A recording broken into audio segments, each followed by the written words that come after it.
When you suck at playing a hero like Chen, Invoker or Meepo, it's usually pretty obvious, you just get owned.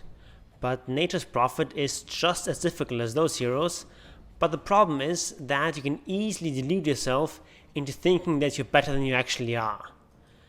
You split push, you farm, you're doing well, you're having fun, but then at some point you're forced to fight straight up and you just get crushed in those team fights, and despite your great farm, you just can't do much.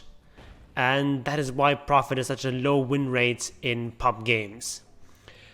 So in this video we're going to look at how Arteezy plays Prophet in a way that is actually capable of winning team fights and winning games.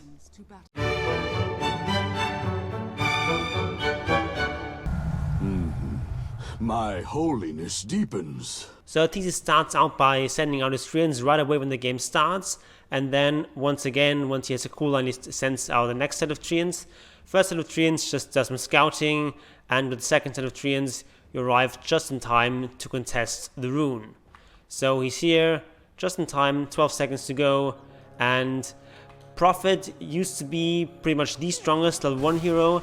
His treants were nerfed a lot, their damage was reduced a lot level 1, but even with these nerfs, Prophet is still one of the strongest level 1 heroes. So you can easily win most of those rune fights because you just do so much damage with all those treants, as well as of course having pretty decent right-click stats himself. And I really like the starting build that Arteezy has gone for. He's gone for his Tango, 4 branches, lots of stats, and then his Blightstorm, which really boosts your damage from your hero and the treants. And since Earthshaker has blocked the wave with Fissure, you can see Arteezy just waiting here in the lane and just starts trading right away because he's so strong level 1. He can do this, just do put off damage onto those enemy heroes. And while you want to do a lot of harassment, you also of course have to watch out for that you get those last hits, because that's of course much more important. Here we see him almost killing the Wraith King. Wraith King has to pull back, has to use a salve, and this is immediately a lane that's going really well for Prophet. And as Prophet you can sort of get away with buying a lot less region than you would otherwise do, just because you can just TP home to base and then use your teleport to get back into lane. And then if you need to, you can pick up additional region. And we can see that here he's quite low right now, and there's no creep he's gonna miss because the wave is pushing into the enemy tower, so you can easily TP back to base and pick up the Gloves of Haste that he bought. Gloves of Haste is obviously an item you buy because you want to go for treads. That's the more efficient item than phase boots on most ranged heroes these days. And the reason it starts with the gloves rather than, let's say, the boots is that they're a very efficient DPS item right now because they only cost 400, and you don't really need the boots because you're in this kind of lane where you don't really have to run away. You're kind of fighting straight up, so the gloves just gives you more DPS. Earthshaker sees the courier here. He has boots, so he's able to chase it down, and that is a courier kill. Very nicely done. By the way, this Wraith King here is Sumail, Arteezy's old teammate, and this Earthshaker is Bulba. So pretty high level US East pub game. Sumail wants to go here on Arteezy. He stuns him and goes on him, and Arteezy is kind of in trouble, but not to worry, he can just easily TP out and then teleport back in once he's healed up. And it's always very important to keep in mind in lane and later in the game what kind of stuns the enemy has, what ability they have to cancel the TP, and play around that. So far the lane is going quite well for Arteezy. He's definitely up on the CS boards. There's more last hits and much more denies. Of course, thanks to those treants, you can trade a lot better, you can last hit better. And sure, you might occasionally lose a treant here or there, but it's not a particularly big deal. Those treants don't give that much gold and XP. Looking at treants here, you can see it gives 16 gold and 20 XP. It's not that much. And Arteezy here, he did not go for the runes because he doesn't have any vision. He's alone in the lane because Earthshaker went to help out in mid and bot. So Arteezy right now a bit in the dark, and actually the enemy are wrapping around on him after they're going for the rune. They're right behind Arteezy, and this is going to be a pretty easy kill. There's no way of really getting out of this. That's one of the disadvantages of Nature's Prophet, is that you don't have any sort of retreat path outside of just TPing out. Unless it's respawning, a lot of creeps are dying here to the tower, so this is a very costly death, and it's going to lose some more creeps here, and that is a CS lull, and it's also not going to get this catapult, so this is a very painful death. And from being ahead in this lane, he now goes to being slightly behind net worth compared to Sumail, as well as being slightly behind on the experience. And right now he's sort of trading with Wave King, but the wave is pushing into his tower, so I feel like this is not worth it at all. He definitely should be getting back here much sooner, and I mean, he's not going to get this kill here. There's almost no way of getting this kill here, and like, what is the point of this? He's losing so many creeps here to this tower. In terms of item builds, he's gone for a headdress after this Gloss of Haste. I'm not entirely sure why he's going for that. I mean, it's a decent laning item. It gives you some nice regen as well as some stats, and it can be built into a mech or into a dominator or into a pipe, which are all possible items on Prophet. But I'm not really sure whether you really need to get this early. Maybe going for something like just finishing this treads, or finishing the one which is doing now would have been better ahead of this headdress.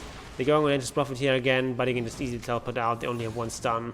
There's no Winter's Curse yet on this Winter Wyvern. And so at this stage of the game, with Earthshaker just roaming around and now soaking some experience in the mid lane, you just want to play this pretty passively. Just want to push out this wave here, and then it's back to the jungle, hit a jungle camper too, and then go and defend your tower once the lane pushes in. When you're jungling like that, you have plenty of time to look around the map, see what's going on here, and see if there's any sort of place you want to teleport to. And he sees that there's a fight in the mid lane, so he's frequently switches his viewpoint to there, and now he's teleporting behind the Slash Rock, and they get that kill thanks to his teleport. Down here in the bottom lane, Earthshaker and Oracle want to go on Rubik, so he joins in the fun, and they get this Rubik kill, but he doesn't actually stay for the tower push because there are only 2 towers being pushed here on the bottom lane with the Kata Wave, so he's just going to go and defend this, and it's going to mean that this tower push is not going to be successful, but you're going to want to trade your tier 2 tower for a tier 1 tower generally. Double damage rune just spawned, and he's going to teleport here to secure it, make sure no one else gets it, and secure that for the Templar Assassin. And with that, they're just going to go and hit Roshan. And they can do this because this Roshan goes incredibly quickly. They see some heroes down here, they saw some heroes up here, so they know that it's difficult for the enemy to really respond and force here to this Roshan. It just goes so quickly with the double damage, with the Desolator, and of course all the damage comes out from these Treants, as well as of course the extra Blightstone armor reduction which stacks with Desolator. That's an easy Roshan. Let's talk a little bit about Itemization. Prophet is naturally good at split pushing, so a lot of people tend to build items that help you split push, items like Shadowblade or Mjolnir, to be able to split push ways quicker, or they build something like an Orchid to make them better at picking off single heroes during their split pushing. And I think that's usually a mistake. It's very difficult to win games just by split pushing. Your split pushing needs to lead up to something. It can't be an end in itself. Compare Prophet to another great split push hero, Anti-Mage. With Anti-Mage, it makes sense to just spend the mid-game farming and split pushing, because once you're up an item on the enemy carry, you can easily win team fights straight up.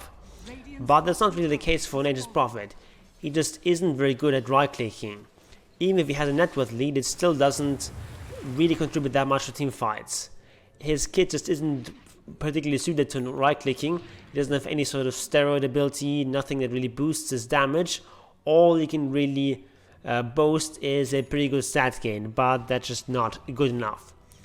So in most games, the best approach is actually just to build aura and utility items that help you actually win those team fights. And there are some games where your team lacks damage, and then it might be good to go for the right click damage, but in this game this is definitely not the case. Here you have a TA, you have a life stealer who do a lot of damage by themselves. You don't need another right clicker, so utility items are the better bet here. And of course this pipe that is going for is a natural choice thanks to all the magic damage on the enemy team. And you can see pipe now coming in, and he's going to be able to use this in this team fight to help win this for his team. So pipe is activated, and right away there's just almost no damage coming out from the enemy team. And now he's actually going to go for a pretty risky move here. He's going to teleport forward and cut off the enemy. And this is something you can do in fights where you're winning, but be very, very careful with this. It's very easy to use this in a way that just throws fights and just gets yourself killed and baits your team into an unwinnable fight. So be careful about this. Right now it's quite low. He's just going to go and kill this tower and then TP out. He has a teleport cooldown up in a second, so he can rejoin the fight.